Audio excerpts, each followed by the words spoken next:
Magandang araw! Handa ka na ba para sa ating bagong aralin? Ngayon ay tatalakayin natin ang Module 4 na may pamagat na Pagmamahal sa Diyos at sa kapwa. Para sa Most Essential Learning Competency number 4, inaasahang na pangangatwiranan na ang pagmamahal sa Diyos ay pagmamahal sa kapwa. Narito ang mga tiyak na layunin ng ating paksa. Sa pagtatapos ng module na ito, ikaw ay inaasahang nababatid ang kahulugan ng pagmamahal sa Diyos, napahalagahan ang pagmamahal sa Diyos sa pamamagitan ng pagmamahal sa kapwa, at nakapagbibigay ng mga paraan ng tamang pagpapakita ng pagmamahal sa kapwa bilang tanda ng pagmamahal sa Diyos. Simulan natin ito sa pagsagot sa paunang pagsubok. Panuto, unawaing mabuti ang sumusunod na pangungusap.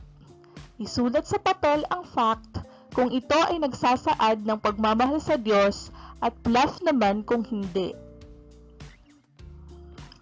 Una, paunlarin ang sarili sa maayos at legal na paraan. Ang tamang sagot ay fact. Pangalawa, maging matulungin at mapagpatawad sa kapwa sa harap ng media. Ang sagot ay bluff, dahil ang pagtulong ay hindi nangangailangan ng publicity. Pangatlo, patatagin ang pananampalataya sa Diyos sa pamamagitan ng pagdadasal at pagsasabuhay ng kanyang mga salita. Ang sagot ay fact. Pang-apat, pakikisali sa usapan tungkol sa buhay ng isang kapitbahay pagkagaling sa simbahan. Ang tamang sagot, bluff. Maraming makabuluhang gawain ang dapat mong pagtuunan ng pansin at hindi ang pag-usapan ang buhay ng iba. Panglima, pagtulong sa kapwa na nangangailangan dahil malapit na ang eleksyon. Ang tamang sagot ay bluff, dahil ang tapat na tagapaglingkod ay naglilingkod sa lahat ng pagkakataon. Pang-anim, iniisip ang pansariling kapakanan bago ang ibang tao. Ang tamang sagot ay bluff, dahil dapat mong isipin ang kabutihang panlahat at hindi lamang ang pansariling kapakanan.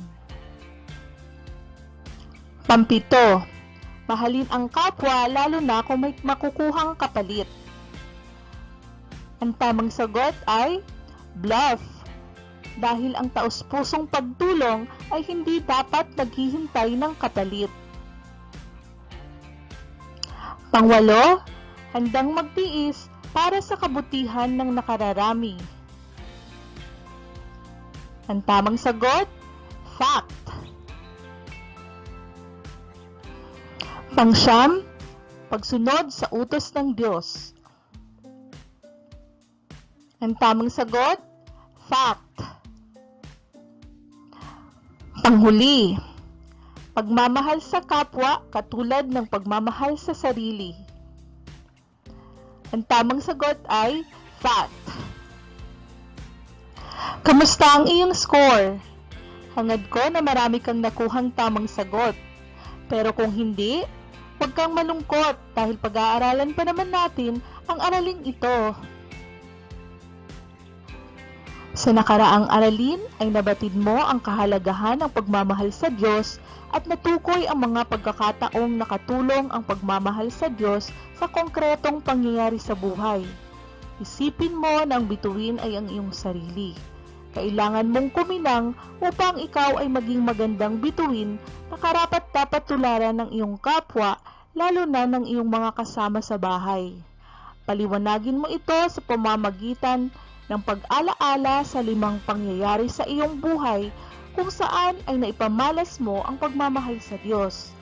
Isulat ito sa loob ng bituin at sa tabing ito ay kung paano nakatulong sa sa pangyayaring ito upang lalong lumago ang pagmamahal mo sa Diyos.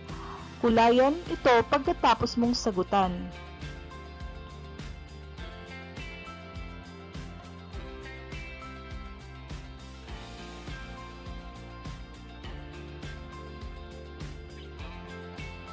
Wow! Binabati kita! Ngayon ay isa ka ng makinang na bituin at isang magandang huwaran ng nakararami. Sa bahaging ito, dugtungan ang pinasimulang pangungusap sa ibaba. Ang pagmamahal ay ang pagmamahal sa Diyos ay ang pagmamahal sa kapwa ay magaling. Ayon kay C.S. Lewis, mayroong 4 na uri ng pagmamahal. Alam mo ba kung ano-ano ang mga ito? Gamitin ang pattern upang masagot ang mga ito. Number 1.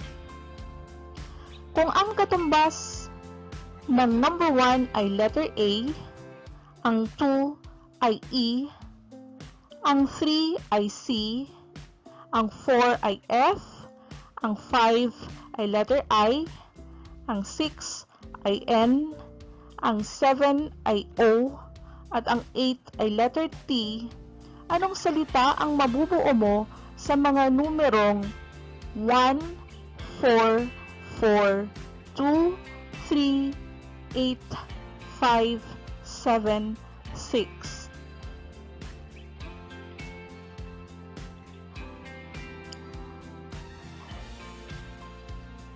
Tama, affection.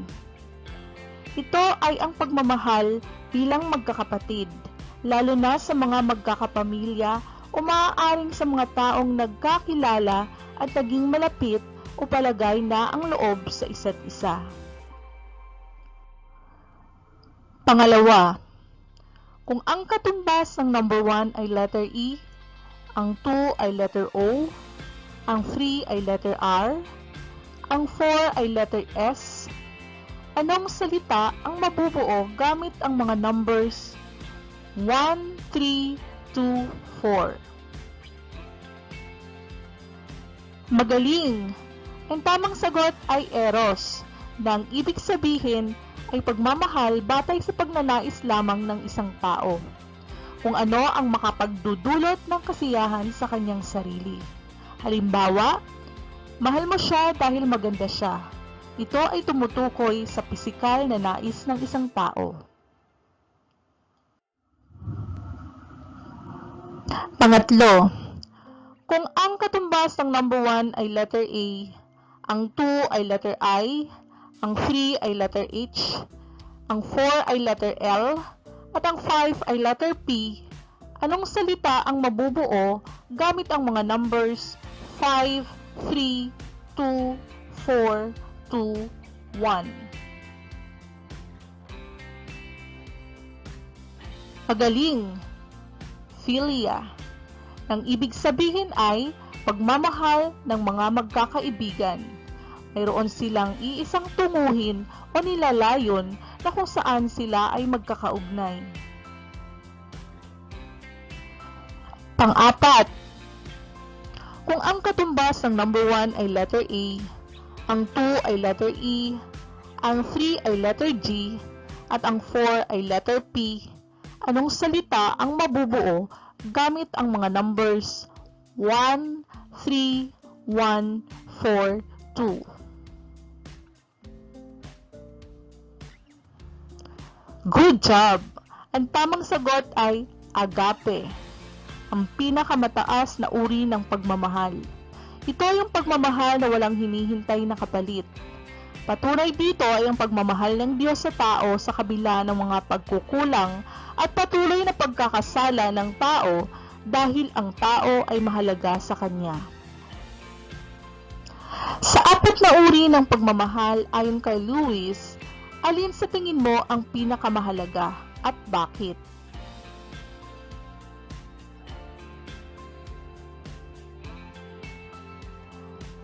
Tumpak ang iyong sagot. Agape. Ang pinakamahalaga sa 4 na uri ng pagmamahal ayon kay Lewis ay ang agape. Ito ay ang uri ng pagmamahal na mahirap ipakita. Ito ang uri ng pagmamahal na kailangan ng magsakripisyo at magparaya para sa iyong minamahal. Bilang isang tao na may matibay na pagmamahal sa Diyos, paano mo siya tutularan? Kaya mo bang ipamalas ang pinakamataas na uri ng pagmamahal katulad ng ipinamalas ni Jesus noong ibinuwis niya ang kanyang buhay upang matubos tayo sa ating mga nagawang kasalanan?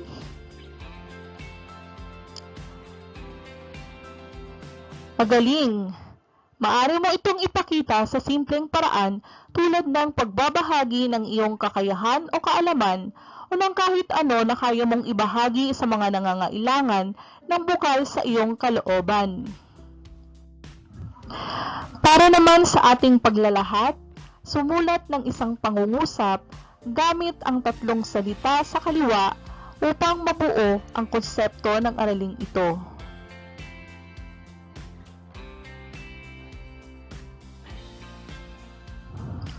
Tandaan, ang pagmamahal sa Diyos ay pagmamahal sa kapwa. Maipakikita ang pagmamahal sa Diyos sa pamamagitan ng taos-pusong pagtulong sa kapwa, lalo na sa mga nangangailangan nang walang hinihintay na anumang kapalit.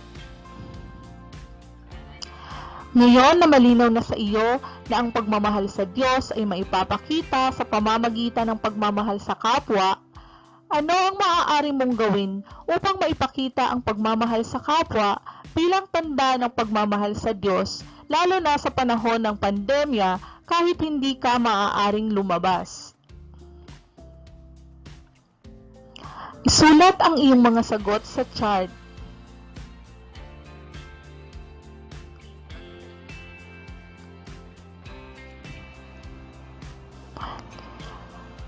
Kahanga-hanga ang iyong mga naisip. Talaga namang marami tayong magagawa para sa ating kapwa kahit hindi tayo lumabas ng bahay. Para makumpleto ang araling ito, huwag mong kalimutang sagutan ang gawaing pagsasanay at panapos na pagsusulit ng Module 4. Maraming salamat! Hanggang sa muli!